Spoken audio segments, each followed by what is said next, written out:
gusto nyo, i-release ko ng weekend siguro kapag kaya. Kaya naman siguro. So, exam nyo Wednesday. So, I have Thursday and Friday. Oh, kaya yan. Okay.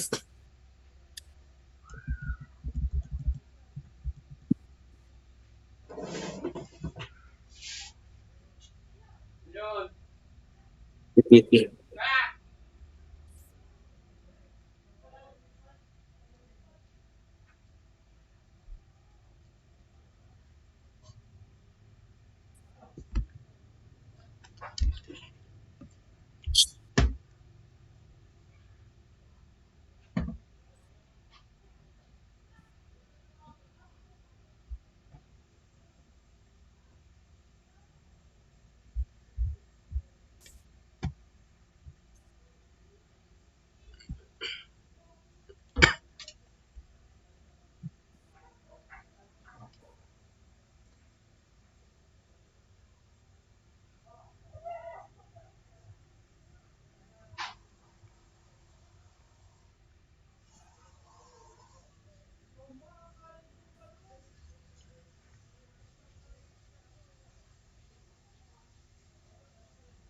Okay. So, nakikita na yung screen ko.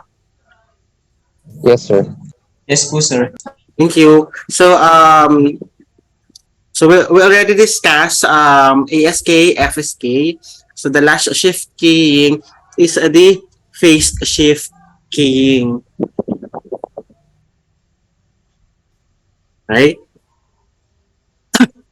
So, what is a phase shift keying? So, basically, it is another form of angle modulated constant amplitude digital modulation, and it is an M-area digital modulation scheme similar to conventional phase modulation, except that the input signal is a binary digital signal and there are limited number of output phases possible. Okay? So, sa madaling sabi, so when using phase shift keying, so the property being varied is the phase. Okay? So some of you, kapag nagbasa kayo, makikita nyo angle. Okay? Angle shift keying. Okay? So yung property na binabago dito is the phase. Okay? So sabi, there are limited number of output phases possible. Why? Because in phase shift keying, especially in binary phase shift keying, we have two possible outputs. First of which is again the logic 1. Okay, so when we're dealing with logic 1, its output is basically 180 degrees or pi. Okay, so when we're dealing with logic 0, so the output, the binary output for logic 0 is 0 degrees. Okay, so 0 degrees or 0 radian. Okay, so in BPSK or the binary phase shift keying, so again, binary meaning 2. We have two outputs. So the other term for BPSK is phase shift, phase reversal keying, PRK, biphase modulation. Yan, so dalawa. So it is also called as phase reversal keying and biphase modulation. Okay? So para mas ma-appreciate nyo, so ganito siya. Okay? So as you can see in the diagram, we have a binary input of series 10 10 10. Okay? So that is in terms of time. Nasaan ba ang aking annotate? Okay? So these are your binary inputs. So this is 10 10 10, and that is in terms of time. Okay? So in BPSK output, you can see when the logic or when the output or when the input is logic 1, okay? Nag-start yung sinusoidal wave sa positive quadrant. Okay? So ito yon. Kapag logic 0 naman, so nag-i-start siya sa baba. Okay? So ulit-ulit lang siya, taas, baba, taas, baba. And as you can see, the angular frequency or the sign omega ct is positive when it is logic 1 and it's negative when it's logic 0. Okay? So this is negative. Okay? So omega c, so that is your angular frequency. So that is equal to 2 pi f. When it's omega c, so that is 2 pi fc. When it's omega a, so that is 2 pi 2 pi fa. Okay? So fa again is the maximum fundamental frequency of the modulated signal or the highest fundamental frequency. In some books, it's called the highest fundamental frequency or the maximum fundamental frequency. Okay? Again, we already discussed that PSK and um, FSK have their general expression or general equation. So in binary phase shift keying or BPSK, we also have a general expression. So what is that? So the general expression for BPSK is denoted by the product of two sines of different angle. So that is the BPSK output is equal to sine 2 pi FAT multiplied by sine 2 pi FCT. So again, where FA is the maximum fundamental frequency of binary input or modulate or the highest fundamental frequency of modulated signal, which is in terms of hertz, and FC is the carrier frequency, also in terms of hertz. Okay? So as you can see, sige, sulat ko. Nakakasabay pa?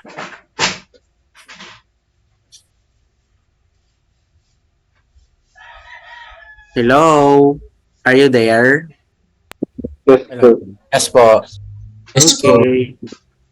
Okay. So again, as you can see, the BPSK output is generated by the product of two sine of different angle. So again, so that is sine 2 pi FAT multiplied by sine 2 pi FCT.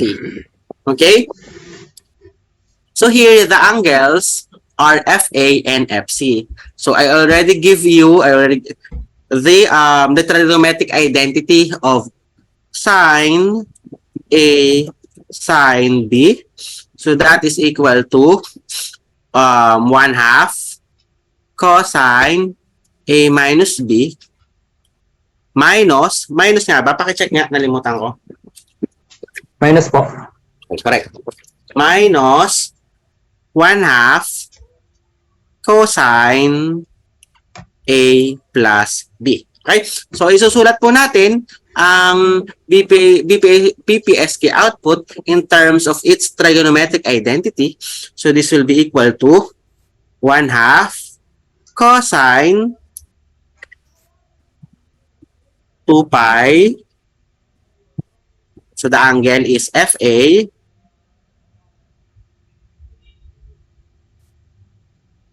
FA minus FC.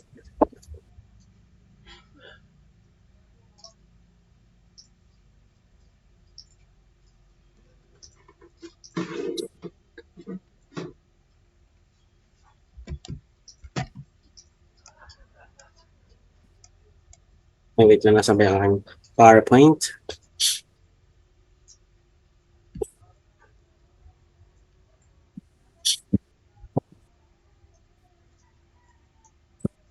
Sorry. So again, that is equal to 1 half cosine 2 pi FC, sorry. So this FC minus FAT minus 1 half cosine 2 pi FC plus FA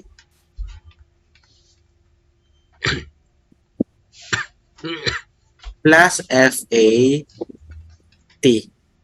Okay, so this side of the general expression of the BPSK output denotes, wait lang po.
Okay, so the left side of the general expression denotes or represents the minimum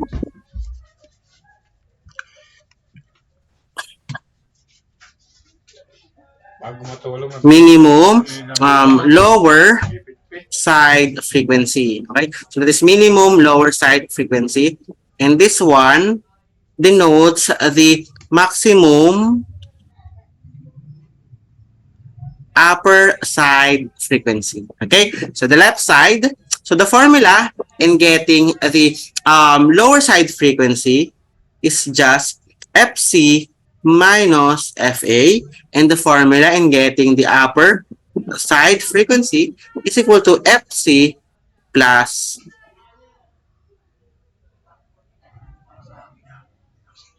FC plus FA. Okay, if you still can remember, if you can still remember that the value of FA is just equal to FB, or the input bit rate, over 2. Okay? So that is the general expression of the BPSK output. Okay? Nakuha po ba? Na-gets? Yes po. Okay. So kapag may question, raise your hand, or for any clarification, just raise your hand or speak up. Okay? So next.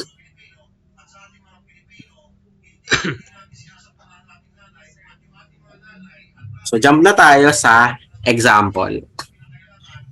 So for example number 1, for a BPSK modulator with a carrier frequency of 70 megahertz and an input bit rate of 10 megabits per second, determine the maximum and maximum and minimum upper and lower side frequencies, the output spectrum, determine the minimum Nyquist bandwidth, and calculate the baud. Okay?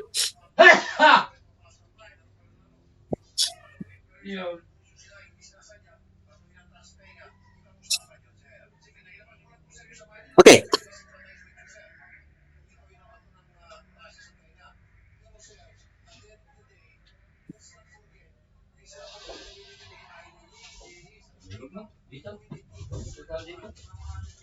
$70. Sige, pa-picture nga ako para mamaya, para sa given. 70-10. Okay? So for the answers, so this is how you solve that. So again, you are asked to find the the maximum upper side frequencies and the lower side frequency, or the minimum lower side frequency and the maximum upper side frequencies. Okay? So to be able to do that, so you need to write the BPSK output formula. That is BPSK output is equal to, again, so that is sine 2 pi FAT multiplied by 2 pi sine 2 pi FCT, which is equal to 1 half cosine 2, 1 half cosine 2 pi FC minus FAT minus 1 half cosine 2 pi FC plus FAT. Again, so this one, so the given is the carrier frequency, which is 70 megahertz, and input bit rate, which is equal to FB, which is equal to 10 megahertz. Okay? So we need to find the value of FA. So FA is just equal to FB over 2, which is equal to 10 megahertz over 2. So that is 5 megahertz. Okay? So we can now substitute the given. So this will be equal to 1 half cosine 2 pi. FC is equal to 70 megahertz minus FA is equal to 5 megahertz minus 1 half cosine 2 pi. Then add both lang. So this is 70 megahertz plus 5 megahertz T. Okay? Again, so this one represents the minimum lower side frequency, and this one represents the maximum upper side frequency. So to be able to compute the lower side frequency, what you're going to do is to subtract FA from FC. So that is FC minus FA. So this will be equal to 70 megahertz minus 5 megahertz, which is basically equal to 65 megahertz. And USF is equal to FC plus FA, which is just equal to 70 megahertz plus 5 megahertz is equal to 75 megahertz.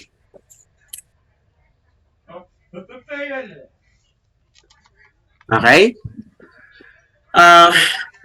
Knowing that we already have the values of USF and LSF, we are asked to find or draw the output spectrum. Okay? So when we're drawing the output spectrum, so ganito lang siya, straight, broken line pala siya. And itong nasa straight line yan, okay? So this represents the lower side frequency, and this one represents the upper side frequency.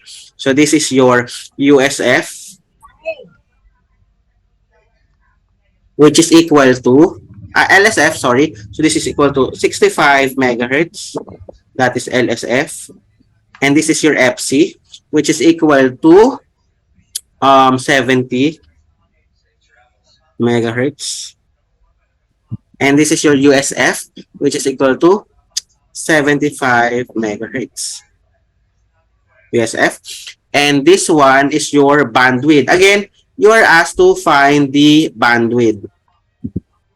So basically, bandwidth is just equal to USF minus LSF. So that is 75 megahertz minus 65 megahertz. So that is equal to 10 megahertz. So this is bandwidth is equal to 10 megahertz. Okay? So this is your output spectrum. This is your bandwidth, and you are asked to find the baud. So baud is just equal to the bandwidth, which is equal to 10 megahertz.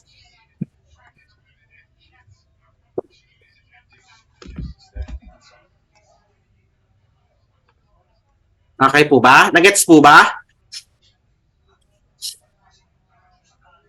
Yes po, sir.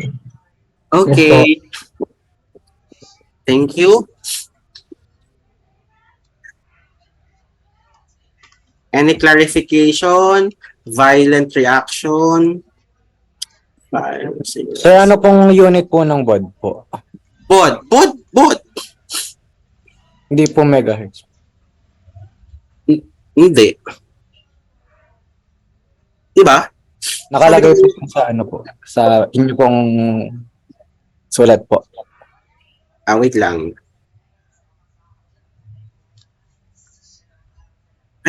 So ang unit, ay nako. So ang unit, mali naman pala ako. So the unit of baud is baud. So this is 10 mega baud. Okay?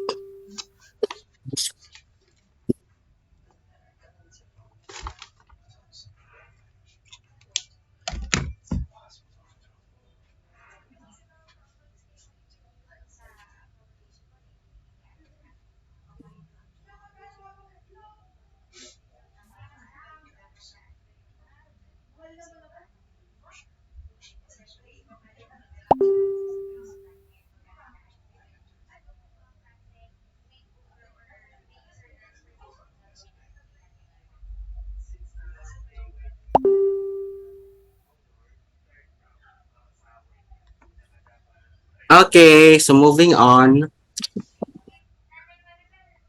So for our next problem,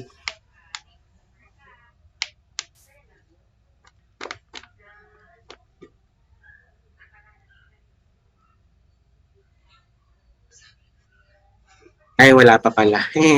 So for next topic na po pala tayo, right? So that is all about PSK, okay? So yun yung mga dapat yung malaman about PSK. Okay? So for next topic, so there are different parameters that are being measured in a digital communication system. Okay? So first of which is the bandwidth efficiency. Some of the books, tinatawag siyang information density, modulation efficiency, or spectral efficiency. Okay? So ito siya. Natawag siyang information density, modulation efficiency, or spectral efficiency. Okay? And it's defined as the ratio of the transmission rate in BPS to the minimum bandwidth and has a unit of bits per second per hertz. Okay? Or bits per cycle. Okay? So, bandwidth efficiency is equal to FB over B, which is equal to N. Okay? So, solve natin. Try natin mag-solve. Okay? So, for an 8 PSK operating with an information bit rate of 24 kbps, determine A, baud, minimum bandwidth, and C, bandwidth efficiency. Okay? So, bandwidth, so unahin natin yung baud. Okay? Oy, susulat siya. Okay. So, baud.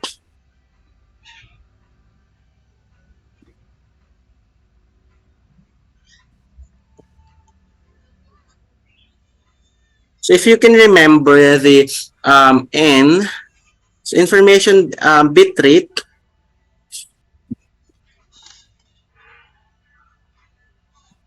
over N. Sorry, that is the bandwidth.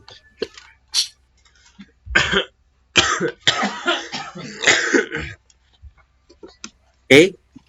So FB, the information bit rate or input bit rate is 24 kbps over N. So N as in N-Mary encoding is what?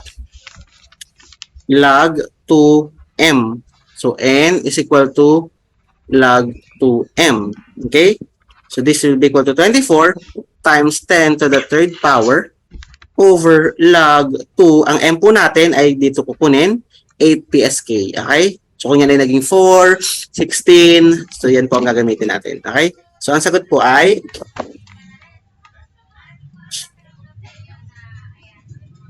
8,000. okay, so that is 8 kilohertz. Okay? So basically, that is equal to the baud. So baud is equal to 8 kilobaud Okay? And ang tanong po ay bandwidth efficiency. Bandwidth efficiency is equal to 24,000 over the minimum bandwidth, which is 8,000. Right? So, ang sagot po ay 3 bits per second over hertz. Okay? Bits per second per hertz. Okay? So, ganyan lang siya simple.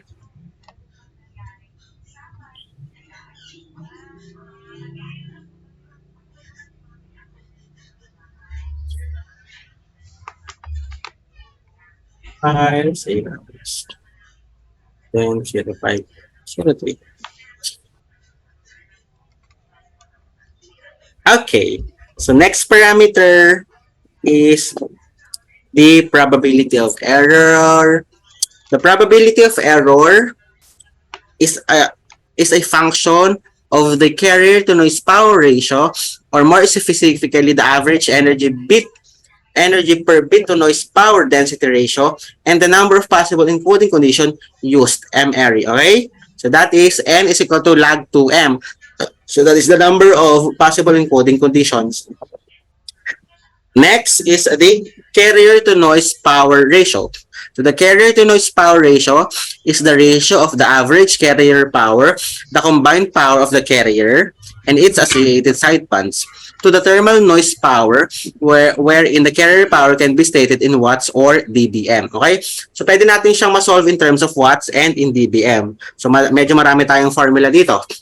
Okay? So in terms of CdBm, so that is 10 log C watt, C in terms of watt, over 0.001. Okay? So during our last discussion about the power and its conversion in terms of dBW, dBm, and dB, we were able to find out that when converting a power to dBm, what we're going to do is to 10 log the power in terms of watts and divide it by 1 milliwatt. Okay? Kaya naging CdBm. Okay? So when we're dealing with noise power naman, so that is N is equal to KTB. Okay? KTB bar. Okay? K is what we call the Boltzmann proportionality constant. Okay? So kung pipindutin nyo po sa calcu, so meron po tayong shift constant, number 7. Shift constant, may lalabas po diyang 01 to 40. Then, yung takip po ng calcu, meron dong K. Okay? So, pindutin nyo yun. Ang lalabas po ay 1.38 times 10 raised to negative 23 joules per Kelvin. Okay? So, halimbawa naman po, hindi given ang temperature when you are solving the noise power, the thermal noise power. So, if the temperature is not given, what you're going to do is to use the room temperature, okay, which is 290 Kelvin, okay? If the case is the temperature is not given, okay? So if there's a given of temperature, or there's a temperature given in Fahrenheit or in Celsius, what you're going to do is to convert those temperature in its equivalent Kelvin rating, okay, or Kelvin temperature, okay? Always, the temperature must be in Kelvin, okay? Remember that. And lastly, the bandwidth, which is in terms of hertz, okay?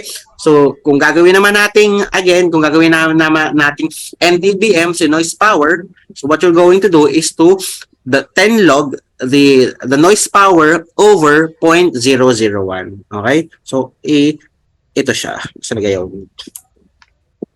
Ayaw. Ito lang siya. Okay? So, next naman ay carrier to noise power ratio. Okay? So, this is the carrier. This is the noise. So, that is C over KTB. So, that is unitless. Next. So, medyo marami tayong formula. Though, may example naman ako para sa lahat. Okay? Para mas ma-memorize natin. Okay? So, again, in terms of dB naman, so, dB or decibel, wala tayong divide 0.001. Okay? Kasi hindi naman siya naka-milliwatt. Okay? So that is C over carrier to noise ratio, carrier to noise thermal ratio in terms of dB. So that is 10 log C of N.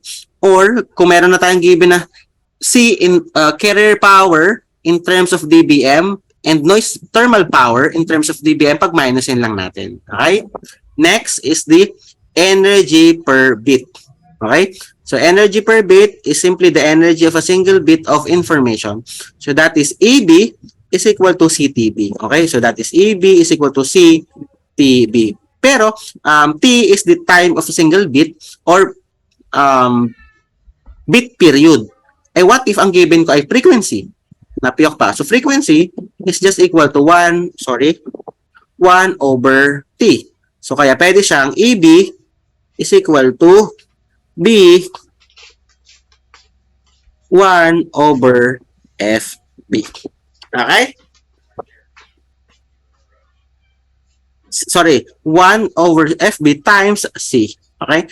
Don't forget the C. Okay? So kapag ang given po ay frequency. Okay? Reciprocal lang naman silang dalawa. Okay? Next is the energy per bit in terms of dBj. Okay? So in terms of dBj naman, so that is 10 log C minus 10 log FB. Pag noise power density naman, NO, that is NO, no, noise power density. So that is N over B in terms of watts per hertz. Then in terms naman ng dB, again, in terms of dBm, again, may 0.001. Okay? So ito yung mga kailangan nyo i-memorize ni formula. So para mas ma-appreciate nyo siya, magbigay tayo ng example.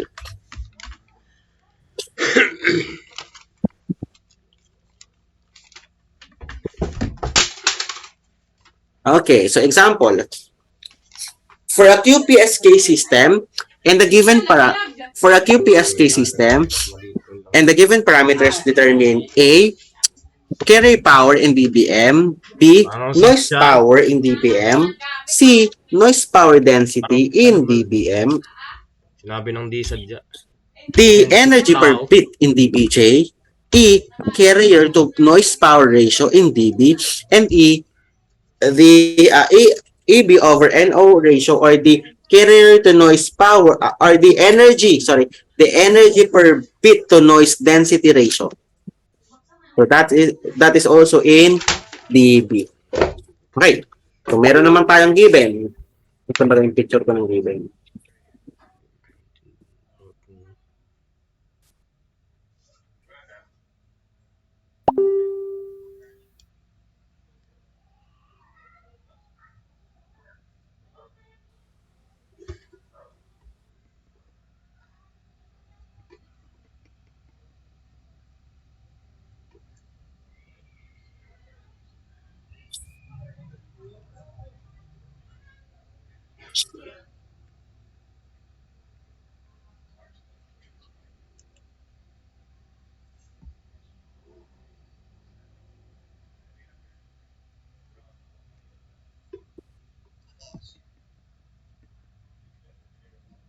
Okay? So, isolve natin siya isa-isa.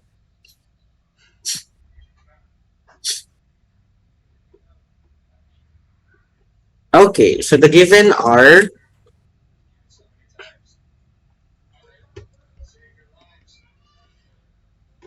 C, the carrier power is equal to 10 raised to negative 12 watts. The FB is equal to 60 kbps. The noise power is equal to 1.2 times 10 raised to negative 14 watts.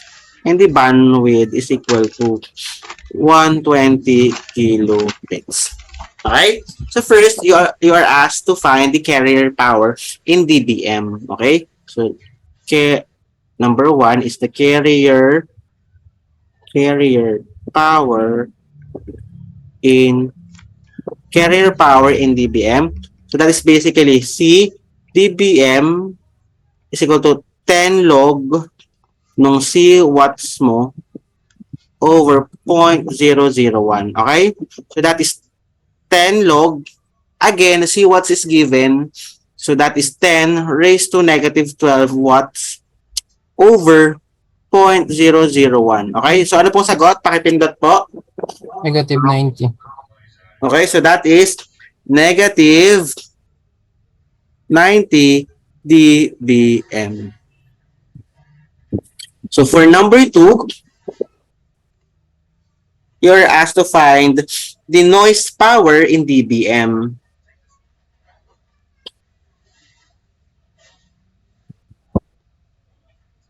Okay, so the noise power, ang formula niya talaga ay NdBm is equal to 10 log KTB over 0.001. Okay? Kaso, sa case na to, we have a given of noise power. Okay? So, gagamitin po natin yung KTB again kapag hindi given yung noise power. Okay? At kapag may given tayong bandwidth. Okay? Dahil sa case na to, given na po yung noise power, this will be equal, just be equal to 10 log. Ang noise power po natin ay 1.2 times 10 raised to negative 14 watts over 0.001. Ang sagot po ay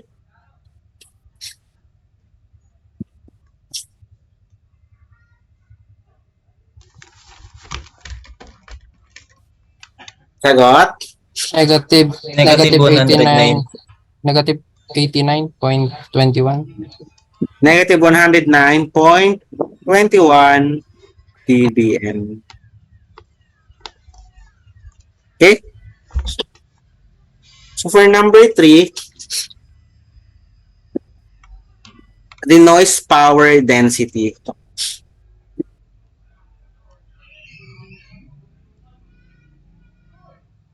Noise power density in dBm.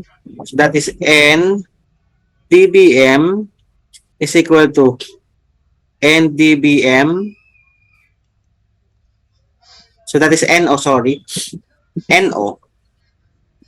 So N sub O dBm is equal to N dBm minus 10 log ng bandwidth. Okay?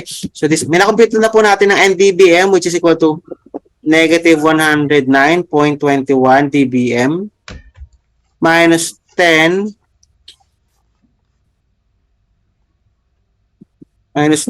log ng bandwidth which is equal to 120 times 10 to the third power. Ano pong equal niyan? Negative 160. So that is negative 160 dBm. Okay. So for number 4, we have the energy per bit in dBj. So that is energy per bit in dBj. Okay? So energy per bit po is EB dBj is equal to 10 log ng C over FB which is equal to 10 log. Ang given po nating C ay 10 raised to negative 12 watts. Ang FB po natin ay 60 times 10 to the third power. So that is equal to Sir, permission to speak po. okay. Sir, hindi po ba yun, negative 150? Alin po? Yung sir, yung sagot dun sa 109.21 something. Negative negative 150 po sir lumabas sa minus mali ang nilabas sa iyo. Pinindot ko negative 160. Sige po sir, thank you po. Okay. So number 4, ang sagot dyan ay Negative 167.78. negative 167.78 7.78. dBj. Okay? Don't forget the unit, ha? Okay, so for number 5,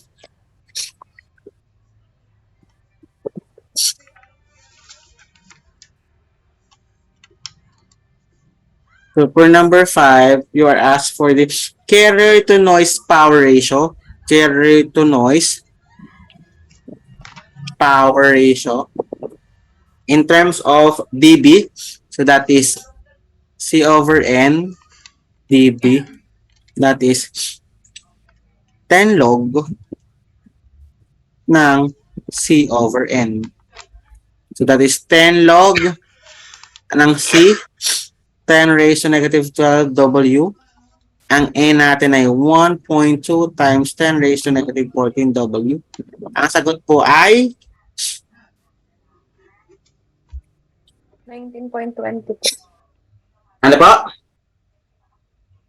19.20 po. Okay, so that is 19.20 dB. Right? Lastly, you're asked to find the energy per bit.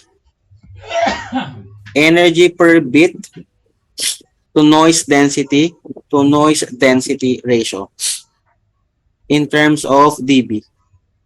Okay? So that is clear ko lang.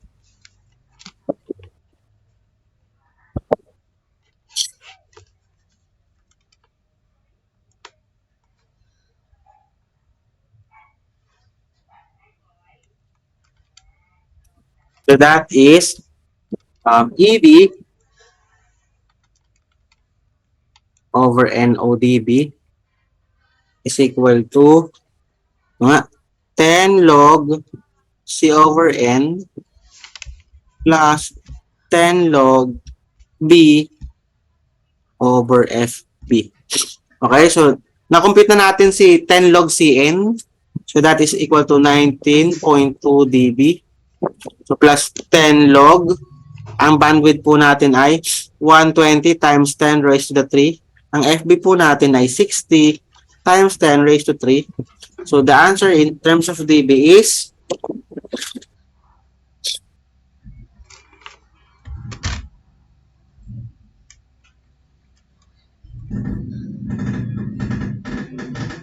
$16.20. mali. 82.21 po. Ano? 82.21. 22 point. 22.21 po. Okay, so that is the answer. 22.21 dB.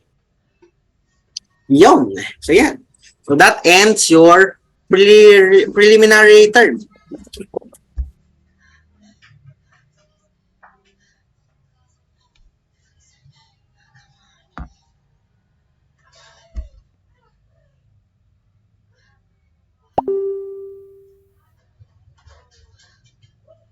Yun, wait lang.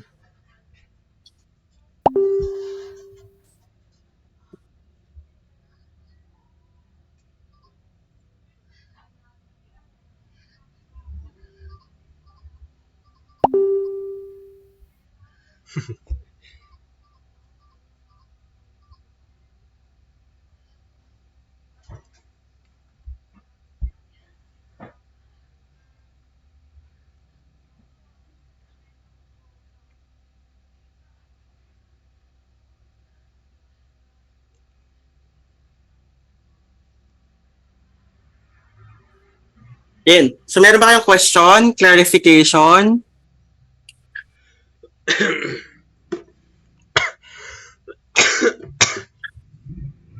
Wala? You don't have any question? Okay, so kung wala nang tanong, thank you so much. Bye-bye. Thank you po, sir. Thank you po, sir. Thank you po, sir. Happy Teacher's Day. Happy Thank Father's you. Day po. Rain, ano? po, sir.